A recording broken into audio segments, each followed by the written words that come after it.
Right now, House Republicans are in the midst of a policy retreat after getting a pep talk from President Trump.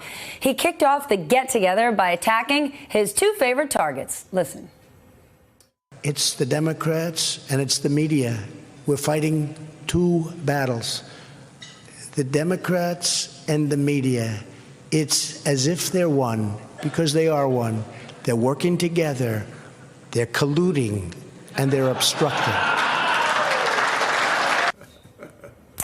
It is a theme the president went back to all week long, slamming the media for the way it covered headlines that he himself created. Everything from John Bolton's dismissal to NOAA's warnings about Hurricane Dorian. Eli Stokols is the White House reporter for the LA Times, and my friend Dylan Byers, NBC senior media reporter. Dylan, talk to me about this line of attack, about how the Democrats and the media are conspiring against the president.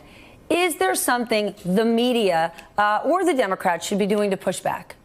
Well, look, first of all, what I would say is the Democrats are attacking the president, and reasonably so. As Julian Castro said in last night's debate, that's an election. That's politics. That's what the Democrats should be doing. I think the media has been doing more than its fair share of scrutiny on the president in this administration. And I think you could argue that much of that is commensurate with a lot of the sort of abnormal aspects of this presidency. What I would say, though, what I think about, and what I thought about particularly watching the split screen between last night's debate and President Trump's remarks in Baltimore, is this question of brand engagement. How are the institutions of the Democratic Party, the institution of the media, how is that doing with the American people right now? And my guess is if that you are someone who is sort of on the fence about politics, who maybe voted for Trump last cycle, is maybe a little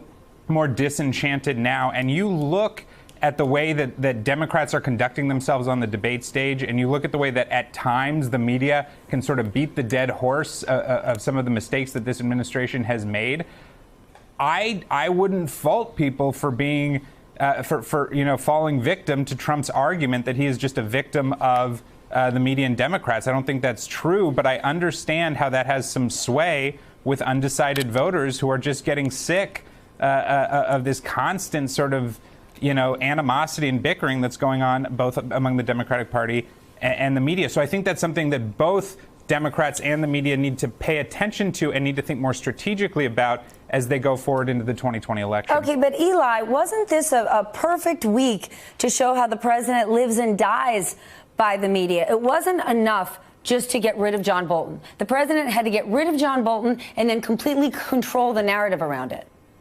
Well, right. And when the president, he needs the media, he needs Democrats, he needs these enemies because he needs excuses. He needs to tell his voters why he hasn't gotten things done. And he needs to say that people are conspiring against him. This is a president and a candidate who's always really tapped into that paranoid streak in American politics. And the next 14 months or so are going to be no different. In terms of the coverage and the Bolton narrative, you're exactly right, Steph. I mean, this week you had the president come out yesterday and basically say, oh, there are 15 people now who won it, not 5, 15 people who won it. It's because it's so fun to work for Donald Trump. That is another reaction explicitly to a media story, to the media reports about the fact that this is a president who's hard to work for. This guy is always reflecting the coverage and reacting to the coverage and then holding up the coverage as evidence of some sort of conspiracy. Then, Dylan, what do? You're saying that the media needs to be more strategic. They're obsessing over every single thing the president says. This is the president of the United States who on 9/11 is tweeting 18 times, I think only 3 times, even about September 11th. Well, how are we supposed to handle that? No, I think you're absolutely right. And again, I go back to this. There's so many abnormal aspects to this presidency.